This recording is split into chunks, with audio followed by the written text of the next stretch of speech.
We take everything for granted. ఇందాక చెప్పాను, we take everything so easy.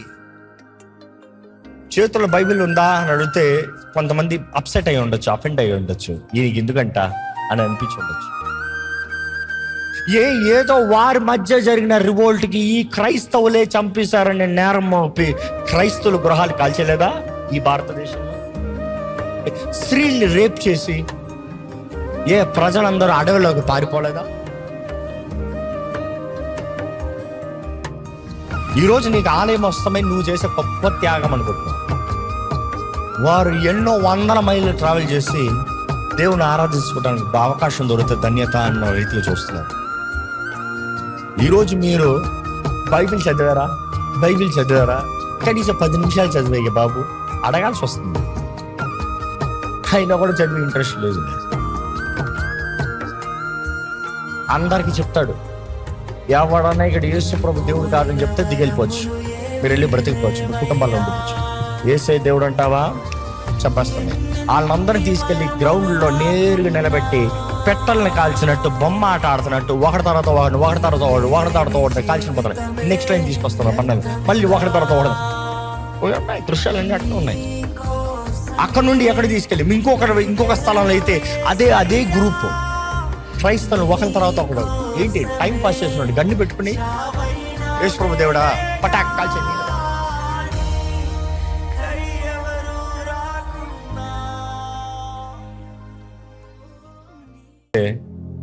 మనం చాలా మంది పిల్గ్రిమ్స్ వెళ్ళేవారు, అక్కడ ఆర్థడాక్స్ చూసినంటే hello can I take a picture అని అడుగుతారు. నా అని మొహం తిప్పి వెళ్ళిపోతారు. తెలీదా? అస్సలు మాట్లాడు. నువ్వు క్రైస్తవుడు అంట, నువ్వు ఎవడరా నువ్వు అన్నట్టు చూస్తారు.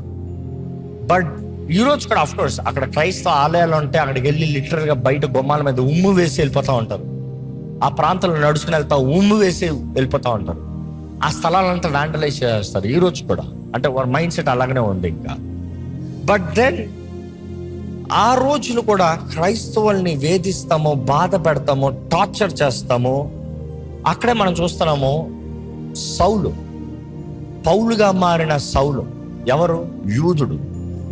యూదుడు మాత్రమే కాదు, ఆ కౌన్సిల్ మెంబర్, సదూసీ కౌన్సిల్ మెంబర్, పరిసేయుడు.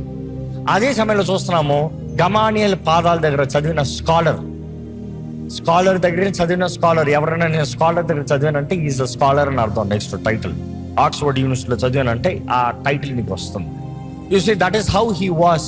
కానీ ఆయన వైరాగ్యం చూస్తే యాజకుడి దగ్గరికి వెళ్ళి లెటర్ తీసుకుంటున్నాడు, వెళ్ళి క్రైస్తవుల్ని దాడి చేస్తానికి, క్రైస్తవుల్ని నాశనం చేస్తానికి, క్రైస్తవుల్ని హింస పెడతానికి అనుకుని. చూడండి, సౌలు తన యవన కాలం నుండి రోషంతో ఉన్నాడు, పౌరుషంతో ఉన్నాడు, క్రైస్తవులను నాశనం చేయాలని.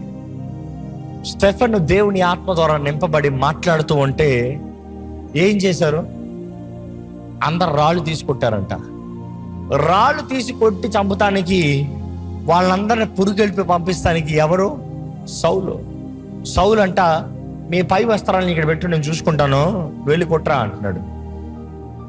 చరిత్ర అంటారు ఇంకా యవనస్తుడేమో. బట్ దెన్ ఆ యవన కాలంలోనే తన ఉక్రోషం ఎలా ఉందంటే, ఇదిగో నీ బట్టలు ఇక్కడ పెట్టు, నువ్వు వెళ్ళి కొట్రా. But then if you see later, Yesu ప్రభు ఆ దమస్కు మార్గంలో సౌలుని దర్శించి తనను పౌలుగా మారుస్తాం. సౌలు రోషం కలిగిన వ్యక్తి, సత్యముని కొరకు నిలబడిన వ్యక్తి. కానీ సత్యము తెలియక సత్యం అనుకుని బ్రతికిన వ్యక్తి ఎప్పుడైతే సత్య స్వరూపిని చూశాడో, సత్యవంతుడు చూశాడో, సత్యాన్ని విడిచిపెట్టలే. He was very strong. But coming back, ఇంత కుట్ర, ఇంత వేదన యూదుల ద్వారా ప్రారంభమైంది. 60 AD నిజమైన క్రైస్తవులకి చిత్రహింస ప్రారంభమైంది. అది యూదుల ద్వారంగా కాదు, ఇందాక చెప్పిన రీతిగా నీరో చక్రవర్తి ద్వారంగా. నీరో చక్రవర్తి ఎందుకు క్రైస్తవుల్ని చంపిస్తాం ప్రారంభించాడు అని అది అప్పుడు చూడాలంటే, again I want to get this understanding. ఎందుకంటే వాక్యము చదివేటప్పుడు ఎన్నో విషయాలు అర్థమవుతానికి ఉంటుంది. తిమోతికి పౌలు రాసినప్పుడు దేవుడు నీకు పిరికి తన ఆత్మ ఇవ్వలేదు, శక్తి ప్రేమయు ఇంద్రియ నిగ్రహమైన ఆత్మని ఇచ్చాడు అన్నదప్పుడు, ఎందుకు ఆ మాటలు రాశాడు అన్నదప్పుడు ఈ పరిస్థితి అర్థమవుతుంది, మీకు అన్ని అర్థమవుతుంది. ఇది కేవలం స్మరణ మాత్రం కాదు, ఏదో పౌలు పరిస్థితి మాత్రం కాదు, లేకపోతే తిమోతి పరిస్థితి, చరిత్ర మొత్తంలో జరిగిన సంఘటనలు తెలుసుకున్నప్పుడు ఓహో ఇదా కారణము, ఓ ఇందుని బట్టి ఇలాగన్నాడా అర్థం చేసుకుంటాను అనుకుంటుంది. అనుకుని చూడండి, నీరో ఎందుకు క్రైస్తవులు హింస పెట్టారో ప్రారంభం చెప్తాను. నీరో చక్రవర్తి ద మోస్ట్ కల్పరేట్, ఇంత చెప్పిన రీతి సైకోటిక్, ఆయన నార్సిసిస్ట్, అంతా ఆయన దారిలో ఉండాలి, ఆయన అన్న దాని ప్రకారమే ఉండాలి. ఆయన ఎంతో స్వార్థవంతుడుగా ఉండేవాడు. ఆ రోమ్ని ఏలాలన్నదప్పుడు కూడా వారి కొరకు ఏలేవాడు కాదు, స్వార్థం కొరకే ఉండేవాడు. అలాంటి వ్యక్తి వారు కొన్న ముఖ్యమైన ప్రాంతంలో, ఆ ప్రాంతంలో, ఆ రోమన్స్ ఉన్న ముఖ్యమైన ప్రాంతంలో ఆయనకు ఒక స్థలం పైన దృష్టి పడిందంట. ఆ స్థలము మధ్యలో ఉందంట, ఎంతో విలువైన స్థలంగా కనబడుతుందట. కానీ ఆ స్థలం అంతా పేదవారు గృహాలు కట్టుకుని, సామాన్యులు గృహాలు కట్టుకుని బిజీగా ఉన్న స్థలం. అది centre of the city, packed place అనొచ్చు. ఈయన ఏం చేశాడంటే, ఆ స్థలం ఈయన కావాలని ఒకరోజు తన మనుషుల్ని సీక్రెట్గా పంపించి మొత్తం అన్ని ఇల్లులు తగలాడించేశాడు. ఆ ప్రాంతంలో ఉన్న గృహాలన్నీ కాల్చివేసేలా చేశాడు. అక్కడ ఉన్న ప్రాంతం అంతా మొత్తం అగ్ని ప్రమాదంతో కాల్చివేసి, అందరు ఏంటి ఇట్లయింది అంటే ఏం చెప్పాడు తెలుసా? అయ్యో ఇట్లయిందా, నేను ఇన్వెస్టిగేట్ చేస్తానని. నెక్స్ట్ అన్నది, ఇదిగో ఈ క్రైస్తవులు ఇలా చేశారు, ఈ క్రైస్తవులు మన మీద రివెంజ్ తెస్తానికి, ఈ క్రైస్తవులు మనల్ని తరిమి కొడటానికి, ఎందుకంటే వారికి స్లోగన్ ఎక్కడుంది? యేసు ప్రభు రోమన్స్ని బయటికి తరిమేస్తారన్న స్లోగన్ ఉంది. సో అదే రీతిగా వారిలో చేసిన డైలాగ్ ఏంటంటే, ఇదిగో ఈ క్రైస్తవులే మన సిటీ సెంటర్లో ఇలా దాడి చేశారు, రివోల్ట్ చేసి ఇవన్నీ కాల్ చేశారు. కాబట్టి విశాఖ చరిత్రలో చూస్తే ఆ ఇల్లులు, ఆ ప్రాంతం అంతా కాల్చివేసిన తర్వాత అక్కడ ఏం చేశాడు తెలుసా? బ్యూటిఫుల్ ప్యాలెస్ కట్టుకున్నాడు నీరో. తర్వాత అది ఆయన చేసిన కుట్ర బయటపడిందిలే కానీ అప్పటికి కలిగిన డ్యామేజెస్ వే టూ మచ్. కానీ గమనిస్తే ఆ సమయంలో అందరు రోమన్స్ అందరికి కోపం వచ్చి, మమ్మల్ని చంపుతావా, మా ప్రజల్ని కాలుస్తావా, మా ఇల్లుల్ని దోచుకుంటారా, మీరు మాకు కలిగిందంతా నాశనం చేస్తారా, ఎవడ్రా క్రైస్తవులు లేకుండా చేస్తామని క్రైస్తవులు కనబడిన ప్రతి ఒక్కరిని అలాగ సింహాల బోన్లోకి వేసి చంపేవారు, సిలువకేసి చంపేవారు, అగ్నితో కాల్చి చంపేవారు. ఎలా పడితే అలా చంపి ఇప్పుడు చూపియండిరా అని వారు వికృషంగా బ్రతికేవారు. ఇప్పుడు మీకు అర్థమవచ్చు, నీరో చెప్పిన అబద్ధానికి రోమన్లందరూ ఏం చేశారు? క్రైస్తవుడు అని కనబడితే చంపేస్తున్నారు. సో దీనితో పాటు యూదులు వేసిన ఫ్యూయల్ ఏంటి? ఇప్పుడు ఈ స్మరణలో యేసు ప్రభు చెప్పిన ఆ మాట మీకు అర్థం అవ్వాలంటే ఇప్పుడు ఇది అర్థం అవ్వాలి. స్మరణతో దేవుడు అంటున్నాడు, మీ మధ్య యూదులు అని చెప్పుకుంటూ వారు యూదులు కాదు, సాతాన్ ప్రజలు, సాతాన్ ఆలయం నుండి వచ్చిన వారు. వాళ్ళందరూ వారు ఏమి చేశారు అని అంటే మీకు ఈరోజు అర్థం అవ్వాలంటే హిస్టరీ తెలియజేస్తుంది. యూదులు ఆ ప్రాంతంలో కూడా ఉండేవారంట. ఆ ప్రాంతంలో ఉన్న యూదులు సేమ్ రోమన్స్తో కనెక్షన్ ఉంది కదా. వారు వెళ్ళి రోమన్స్తో చెప్పేవారు, ఈ క్రైస్తవులు ఇక్కడ కూడా ఎక్కువైపోతున్నారు, ఈ క్రైస్తవులు ఇక్కడ కూడా చేరున్నారు, ఈ క్రైస్తవులు ఇక్కడ కూడా పరిపాలిస్తాను చూస్తున్నారు, ఈ క్రైస్తవులు ఇక్కడ కూడా మిమ్మల్ని దాడి చేస్తాను చూస్తున్నారు, అది మా కుదులే, వారు ఎక్కడ ఉన్నారో మేము చెప్తాము, మీరు వచ్చి వారిని నాశనం చేయండి, అరెస్ట్ చేసుకుని వెళ్ళండి. సో ఇటువైపు వచ్చి వీరేమంటారు తెలుసా? మేము యూదులు క్రీస్తుని అంగీకరించాము, మేము క్రైస్తవులుగా బ్రతకాలని ఆశపడుతున్నాము, మీతో పాటు మేము ఉండాలని ఆశపడుతున్నాము. You see, they were traitors. యూదా ఇస్కరియోతు లాగే డబ్బు కొరకు యేసు ప్రభు ఎక్కడున్నాడో తీసుకెళ్ళి అప్పచెప్పాడు. వారు కూడా ఆ రోజులో ఏం చేసేవారంటే, ఇదిగో నేను క్రీస్తుని అంగీకరిస్తున్నాను, నెక్స్ట్ గ్యాదరింగ్ ఎక్కడ? ఆ రోజు సంఘము ఇంట కూడి వచ్చారు. ఆ శ్రమల కాలంలో ఇంకా రహస్యంగా కూడి వచ్చారు. ఆ రహస్యంగా కూడేటప్పుడు అర్థం చేసుకోవాలి, వీరు వచ్చి అడుగుతాము నెక్స్ట్ మీటింగ్ ఎక్కడ, క్రీస్తుని గురించి తెలుసుకోవాలని ఆశ. ఇదే మిమ్మల్ని అడిగారు, మీరేం చేస్తారు? ఇదిగో పలానా అడ్రస్, పలానా ఇది వచ్చేయండి, we'll see you there. So యూదులు కూడా ఆ రీతికి వచ్చి ఆ ఇన్ఫర్మేషన్ ముందుగానే వీళ్ళకి అందించేవారు. Romans were so busy in their life. వారి జీవితంలో, వారి వ్యాపారంలో, వారి వెచ్చబడి జీవితంలో వారు చాలా బిజీగా ఉన్నారు. కానీ వారికి ఈ క్లూ పాయింట్స్ ఇచ్చి, ఏలండ్రా, అరెస్ట్ చేయండిరా, మన శత్రువురా, వీళ్ళు చంపేయండి, ఉండకూడదు వీళ్ళు. సో వారిని తీసుకుని వస్తాము, ఆ రీతిగా చిత్రహింస పెట్టి చంపుతాము.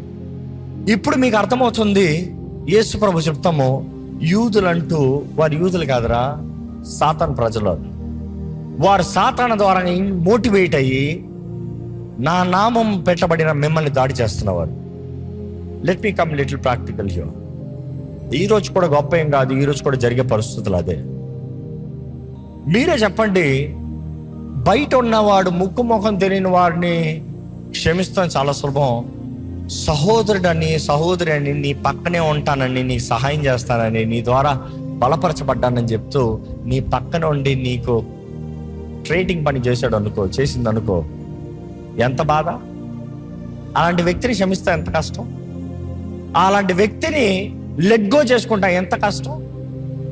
చూసి ఈరోజు we take everything for granted. ఇందాక చెప్పాను, we take everything so easy. చేతుల్లో బైబిల్ ఉందా అని అడిగితే కొంతమంది అప్సెట్ అయి ఉండొచ్చు, అఫెండ్ అయి ఉండొచ్చు, ఈయనకి ఎందుకంట అని అనిపించి ఉండొచ్చు. ఈరోజు ప్రస్తుత దినపు శ్రమలు మీరు ఎదుర్కొన్నారా? గత కొన్ని సంవత్సరంలో మన దేశంలో కలుగుతున్న శ్రమలు మీరు ఎదుర్కొన్నారా?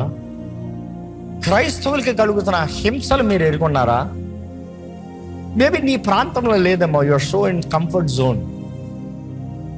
ఎంతమంది ఈ రీతిగా కూడి దేవుని ఆరాధిస్తాం మన భారతదేశంలో ఆశ కలిగి ఉన్నారు, ఎదుర్కొన్నారా? We're talking about hundreds and thousands of years ago. అప్పుడు స్మరణలో జరిగింది. మన భారతదేశంలో ఒక 10 years బ్యాక్ చెప్పు, 15 years బ్యాక్ చెప్పు, ఓ 20 years బ్యాక్ చెప్పు, చాలా అకేషన్స్ ఉన్నాయి, గొప్ప సంఘటనలు. ఏదో వారి మధ్య జరిగిన రివోల్ట్కి ఈ క్రైస్తవులే చంపేశారనే నేరం మోపి క్రైస్తవుల గృహాలు కాల్చలేదా ఈ భారతదేశంలో ఒక రాష్ట్రంలో? ఈ క్రైస్తవులందరినీ తారుమారు చేసి, ఉద్యోగాలు తీసి, ఇల్లు నాశనం చేసి, పిల్లల్ని చంపేసి, స్త్రీల్ని రేప్ చేసి, ప్రజలందరూ అడవిలోకి పారిపోలేదా? సత్యం కాదా? ప్రజలు లేరా? అందులో ఎంతమంది ఇక్కడ ఈ ఆలయంలోకి వచ్చి కనబడ్డారు? How true is suffering. ఈరోజు నీకు ఆలయం వస్తామని నువ్వు చేసే గొప్ప త్యాగం అనుకుంటున్నావు. వారు ఎన్నో 100 మైళ్ళు ట్రావెల్ చేసి దేవుని ఆరాధించుకోవడానికి అవకాశం దొరికితే ధన్యత అన్న రీతిగా చూస్తున్నారు. Today we take everything for granted, but remember, seasons change, for sure change. Everything is for a while, but then definitely seasons change. కాలము సమయము మారుతూనే ఉంటుంది. నీవు అజ్ఞానంలో బ్రతుకుతూ ఇష్టం వచ్చేలాగా బ్రతికావా? కొద్దిగా శ్రమలు దేవుడు అనుమతిస్తున్నాడు. ఎవడు అసలైన వాడు, ఎవడు చెత్త దేవుడికి ఇష్టం లేదు. యథార్థత దేవుడు ఎంతైనా బలపరుస్తాడు. యథార్థమైన వారి పక్షాన దేవుడు ఎంతైనా నిలబడతాడు. యథార్థమంతు వారి కొరకు ఎంతైనా న్యాయానికి కొరకు, దేవుడు నీతి కొరకు మంచి కార్యాలు జరిగి చూపిస్తాడు. బట్ దెన్ ఈరోజు పరీక్షించుకోవాలి, how much we take God for granted. ఈరోజు మీరు బైబిల్ చదివారా? కనీసం 10 నిమిషాలు చదివే బాబు అడగాల్సి వస్తుంది. అయినా కూడా చదివే ఇంట్రెస్ట్ లేదులే. ఇదే మన పక్క దేశాల్లో బైబిలే దొరకదు. చైనా లాంటి దేశంలో అయితే బైబిల్ కొరకు ఏమైనా ఇస్తాను రెడీ, నా బంగారం అంతా ఇచ్చేస్తా, నాకు ఓ బైబిల్ అవ్వా, రియలీ నా బంగారం అంతా ఇచ్చేస్తా, నాకు ఒక బైబిల్ అవ్వా. ఎంత కష్టం. బైబిల్ కనబడితే నేపాల్ లాంటి ప్రాంతాల్లో చెరసాలే. నువ్వు ఆ ప్రాంతంలోకి వెళ్ళినప్పుడు నీ బ్యాగ్లో బైబిల్ కనబడితే చాలు, తీసుకెళ్ళి నేరుగా అరెస్ట్ చేసి పడేస్తాడు. సువార్తను చెప్పావా, ఇంకా నువ్వు బయటకు వస్తాను లేదు, 10 సంవత్సరాల లోపల ఉండాల్సింది. ఈ రోజు కూడా అంతే. అలాంటి పరిస్థితుల్లో యు ఆర్ సో ఈజీ. నాకే సువార్త చెప్పురా బాబు, యేసు ప్రేమ చెప్పురా బాబు, రక్షణ సువార్తను తెలియజేయి అంటే ఆ తర్వాత చెప్పేసి చెప్తా. ఒకరోజు అవకాశం కూడా రాదు, ఇంకా ఒకరోజు వస్తుంది, యేసు పేరుతోనే చంపేస్తానంట. ఏమవుతావు? అన్ని బాగున్నదప్పుడే నిలబడతానికి లేదు, శ్రమలు వస్తే నిలబడగలవా? You see, that is very real to check. ఇదే చైనాలో అయితే బైబిల్ గవర్నమెంట్, ఇంటర్నేషనల్ యూనియన్ అంటే యుఎన్, మీరు ఎందుకు ఇలాగ మతానికి చేస్తాం, ఇట్లా చేస్తాను సార్, బైబిల్ అలో చేస్తారు, సార్ అలో చేస్తాను. అయితే బైబిల్లో మాకు విరోధంగా ఉన్నాయన్నీ ఆర్డర్ చేస్తాను, బైబిల్ని ఆల్టర్ చేస్తారు వాళ్ళు. బైబిల్లో వారికి విరోధంగా ఏ మాట కనబడిందో అంతా రీరైట్ చేసి, బైబిల్నే రీరైట్ చేసి ఇప్పుడు చదువుకో బైబిల్ అని చెప్పాడు. సారమంతా తీసి బైబిల్ పెట్టాడు. ఖండన లేదు, పాపాన్ని గద్దిస్తాం లేదు, ఇలా చేయకూడదు అంటాం లేదు, పదాజ్ఞల్ని తీసి పడేసి బైబిల్ చదువుకో అంటున్నాడు. ఏం అవకాశం ఉంది? ఏమి సత్యం తెలుసుకుంటానికి ఉంది? ఇంకా మన పక్కన ఉన్న పాకిస్తాన్ లాంటి ప్రాంతం అయితే చంపేస్తామే. ఏ సిరియా లాంటి ప్రాంతాల్లో అయితే ఎన్ని మరణాలు చూడలేదు. గత 10 సంవత్సరాలైనా చూడండి, ఐసిస్ లాంటి టెర్రరిస్టులు వచ్చినప్పుడు వారు చేసిన మొదటి పని ఏంటి? దేశాలను కాల్చారనుకుంటున్నారా? కాదు, మొదట క్రైస్తవులను చంపుతూ వచ్చారు. వారు చేసిన మొదటి పని మీకు తెలుసో లేదో, మొదటిగా క్రైస్తవులను చంపుతూ వచ్చారు. ఒక్కొక్క ప్రాంతంలోకి వెళ్ళి క్రైస్తవులందరినీ ట్రక్కుల్లోకి లోడ్ చేసుకుని, చూసారు ఎప్పుడన్నా? చూసిన వారు ఉంటే చేతులు ఎత్తారా? మిగతా వారు చూడలేదు కాబట్టి అసలు ఏం చెప్తున్నారో కూడా అర్థం కావట్లేదు. ఎందుకంటే you're so granted grace, I'm living in grace. Really ఇంత గొప్ప రక్షణని నిర్లక్ష్యం చేస్తే ఎలాగ నువ్వు తప్పించుకుంటావు? దేవుని వాక్యం తెలియజేస్తుంది. ఈరోజు యూట్యూబ్లో కూడా ఉంటాయి, ఐసిస్ కిల్లింగ్ క్రిస్టియన్స్ అని కూడా వస్తుంది. ఎప్పటికైనా జీవితంలో ఒకసారైనా చూడండి. ఆ పరిస్థితుల్లో ఉంటే ఏం చేస్తావో తెలుసుకో. ఆ పరిస్థితుల్లో నిజంగా నువ్వు నిలబడటానికి నీలో పరిశుద్ధత ఉందా? నేను ఇప్పుడు చస్తే పరలోకానికి వెళ్తానన్న నిశ్చయత ఉందా? ఇప్పుడు మరణిస్తే నేను దేవుని రాజ్యంలో ఉంటానన్న షూరిటీ ఉందా? ఎందుకంటే చాలా మందికి అసలు నేను పరలోకం వెళ్తాను, నేను పాపిన బాబు, ఎందుకు వచ్చిన బాబు, నేను ఉన్నాను పాప బ్రతుకు, యేసు ప్రభు దేవుడు అని చెప్పుకుని ఎందుకు చావాలి, నా ఇష్ట ప్రకారం నేను పోతాను, తర్వాత రక్షించబడతాను, సీక్రెట్గా రక్షించబడతాను. ఇక్కడ జరిగింది పరిస్థితి ఏంటంటే, అందరిని ఎడ్లు గొర్రెలు ఎక్కించుకుంటున్నట్టు ట్రక్కులు ఎక్కించుకుని అందరికీ చెప్తాడు. ఎవడన్నా ఇక్కడ యేసు ప్రభు దేవుడు కాదని చెప్తే దిగెళ్ళిపోవచ్చు, మీరు వెళ్ళి బ్రతికిపోవచ్చు, మీ కుటుంబాల్లో ఉండిపోవచ్చు. యేసే దేవుడు అంటావా? చంపేస్తామే. వాళ్ళందరినీ తీసుకెళ్లి గ్రౌండ్లో నేరుగా నిలబెట్టి పెట్టల్ని కాల్చినట్టు, బొమ్మ ఆట ఆడుతున్నట్టు, ఒకటి తర్వాత వాడు కాల్చిన పోతాడు. నెక్స్ట్ లైన్ తీసుకొస్తారు బండలు, మళ్ళీ ఒకటి తర్వాత ఒకటి ఉన్నాయి. దృశ్యాలన్నీ అట్లా ఉన్నాయి.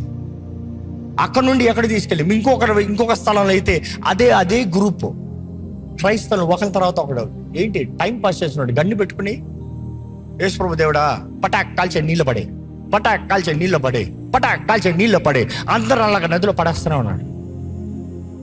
They never hesitate. ఇవన్నీ ఇప్పుడు ఈ మధ్య కాలంలో జరుగుతున్నవి. నీకు ఇవన్నీ తెలియదు, ఇవన్నీ న్యూస్లో చెప్పరు. పాపం చెప్పరు. ఎందుకు చెప్తారు? అవన్నీ ఎవడ చూస్తాడు? అవి కాదు చూసేది, కథలు చెప్పమని చూస్తారు. ఎలాంటి పరిస్థితుల్లో ఉన్నామండి? You're talking about thousands of years back. స్మరణ ఆ కథలు మాకింది ఇప్పుడు ఉంటారా? ఇప్పుడు జరుగుతున్నాయి ఈ పరిస్థితులన్నీ. అండ్ రాబోయే తీర్పు, రాబోయే ఉగ్రత గురించి నీకు గ్రహింపు లేకపోతే రాబోయే పరీక్షలో నువ్వు నిలబడగలుగుతావా? దినం అంధకార పరిస్థితి అవుతుంది, వాక్యం కొదువు అవుతుంది, కరువు వస్తుంది, దేవుని యందు నిలబడతాం కష్టం అవుతుంది, పాపము వెచ్చలబడి పాపము చేస్తాము, లీగలో రక్షణ వార్తను కలిగి రక్షించబడిన వ్యక్తిగా బ్రతుకుతాం కష్టము, న్యాయం కొరకు నిలబడతాం కష్టము, పాపంలో ఉంటాము సులభము. You see this is the world that we are in. అప్పుడు క్రైస్తవ దేశం అన్న దేశాలు కూడా, వాక్యం ఉందన్న దేశాలు కూడా ఈరోజు వాక్యం లేదు, పాపం ఉంది, విగ్రహారాధన ఉంది, విచ్చలవిడి జీవితం ఉంది. అంధకార పరిస్థితులు కాదా? ఈరోజు మిమ్మల్ని అడుగుతానండి, స్మరణ లాంటి పరిస్థితులు ఈరోజు వస్తే మీరు నిలబడతారా? అబ్బే, ఈరోజు అంతా sugar coated Christians, blessed and highly favoured Christians. ఏంటంట బ్లెస్డ్ అండ్ హైలీ ఫేవర్డ్? నేను ప్రార్థన చేస్తే దేవుడు నాకు ఉద్యోగం ఇస్తాడు, అందుకరికే దేవుని ఆలయానికి వస్తున్నా. స్వార్థపరుడివి. నాకు స్వస్థత కావాలంటే దేవుని దగ్గరికి వెళ్ళొచ్చు, దేవుడు నాకు స్వస్థత ఇస్తాడు. నో, దేవుడు స్వస్థపరచడం నేను చెప్పట్లేదు, దేవుడు నీకు మేలు చేసి నీకు కృపను చూపించి ఒక మంచి ఉద్యోగం ఇవ్వడం నేను చెప్పట్లేదు. కానీ దాని కొరకే నువ్వు దేవుని నమ్ముతున్నావు అంటే you are just selfish. Why do you believe God? Why do you believe God? ఎందుకు యేసుని నమ్ముతున్నారు? ఎందుకు యేసు ప్రభువుని నమ్ముతున్నారు? ఈరోజు అయితే మనకి ఈ స్వతంత్రత ఉందండి. ఈ రీతిగా ఒక హాల్ని బుక్ చేసుకుని, ఒక స్థలాన్ని బుక్ చేసుకుని పెడతానికి. నాకు తెలియదు ఏమైనా లైవ్లో మాట్లాడచ్చు లేదా. But then there are times changing. ప్రతి ఒక్క స్థలంలో, ప్రతి ఒక్క ఊరిలో, ప్రతి ఒక్క అధికారి రిపోర్ట్లు అవ్వాలి. ఎంతమంది ఉన్నారు, ఎంతమంది చేరుతున్నారు, ఎంతమంది సంఘము, ఎక్కడ చేరుతున్నారు, సొంత దాంట్లో చేరుతున్నారా, బహిరంగంగా బోధిస్తున్నారా. It's going to all come into censorship. It's all going to come into limitation. All going to come into cutting. నువ్వు అనుకుంటున్నావు సీక్రెట్గా బ్రతికేద్దాం. దేవుడు ఆశపడుతున్నాడు ఆయన కొరకు నువ్వు నిలబడాలండి. నిలబడతారా? వద్దండి అని మాకు వద్దండి. ఏదో మా జీవితం మీద మేము బ్రతికిపోతామండి. ఏదో మా కుటుంబాలు, మా జీవితం మీద మాకు ఇవన్నీ వద్దు. దేవుని కొనకంటే మేము ఏం చేయలేము. Sorry, I love my family very much. దేవుడు ఏమన్నాడు తెలుసా? నువ్వు ఆ రీతిగా ఉంటే మొత్తం కోల్పోతావంట. కానీ క్రీస్తు కొరకు తెగిస్తే అన్ని సంపాదించుకుంటావంట. If you're just being, it is all just a dream. ఏంటి భయపడ? I'm not trying to scare you, I'm trying to bring the reality, the truth to you. This is not to scare. ఒరే బయట కుక్క ఉందరా, పిచ్చి కుక్క ఉందరా, కరుస్తుందరా అని చెప్తాం. Scary కాదు, జాగ్రత్త పడతాం. చెప్పకుండా కుక్క ఉన్నా నాకు భయం లేదు పోయినోడు పిచ్చోడు, పిచ్చి కుక్క తెచ్చి ఇంకా పిచ్చి పడుతుంది.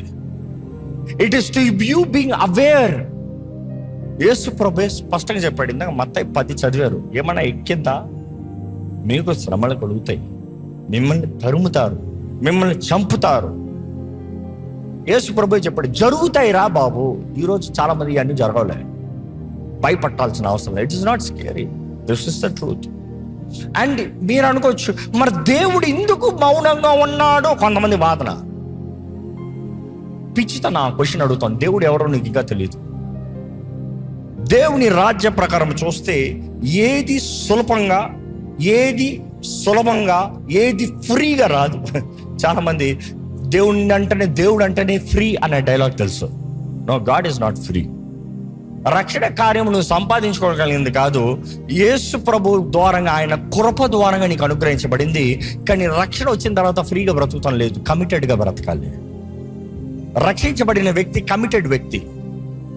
వివాహమైనట్టుగా ఆ సంబంధంలో మాత్రం ఉండాలి, బయట వెళ్ళకూడదు. బయట పురుషుల దగ్గర, బయట స్త్రీల దగ్గర వెళ్తానికి లేదు. ఆ కమిటెడ్లోనే ఉండాలి. యూ కాన్ సే రక్షణ పొందిన తర్వాత కూడా ముందు తిరిగినట్టు పిచ్చి పిచ్చిగా ఎవరితో పడతావు, ఎక్కడ పడతా అక్కడ కుదరదు. That is not the thing. ఈరోజు మిమ్మల్ని అడుగుతున్నాను, క్రీస్తు ఎందుకు నీ జీవితంలో ఇలాగ అనుమతిస్తాడో నీకు తెలుసా? ఎందుకంటే చాలా మందికి చిన్న కష్టం వచ్చింది, చిన్న అవమానం వచ్చింది, లేకపోతే క్రీస్తు నిమిత్తమై నీ ఉద్యోగంలో నీకు క్రైస్తవుడు ప్రమోషన్ రాలే, ఇంకంటే అలిగేస్తావు. దేవుని మీద అలిగేస్తావు. నువ్వు క్రైస్తవుడు అని పేరు పెడతా అక్కడ రాదు నీకు ప్రమోషన్, లేకపోతే ఉద్యోగమే రాదు, ఇంకా అలిగేస్తావు. దేవుడే తెలియదు నేను క్రైస్తవుడే కాదురా బాబు. కొంతమంది వెళ్తే నాకు బాప్తీసం వద్దు, ఎందుకు బాప్తీసం చూసుకుంటే నాకు ఉద్యోగం పోతాను, నాకు వద్దే వద్దురా బాబు, నాకు ఉద్యోగం కావాలి, నాకు దేవుడు జీవగ్రంథం పేరు అవన్నీ నాకు వద్దులే, నాకు ఉద్యోగం ఉంటే చాలు. నేను క్రైస్తవుడు అని చెప్తే నాకు అది ఉండదు, ఇది ఉండదు, గవర్నమెంట్ నాకు ఇది చేస్తుంది. ఏ పరలోక గవర్నమెంట్ ఖాళీగా ఉంటుందా? పరలోక గవర్నమెంట్ ఊరకం ఉంటుందా? But then you don't trust that thing, you trust a man. మనుషుడు మాట లాగో కాదు దేవుని మాట. భూమి ఆకాశం గతించిపోయినా నా మాట గతించిపోను. దేవుడు శ్రమలు అనుమతిస్తాం ఎందుకు అన్నదప్పుడు, ఆయన రాజ్యంలో ఒక వ్యక్తి స్టాండర్డ్ ఎదగాలంటే అది శ్రమల ద్వారా మాత్రమే. No that is the fundamental principal.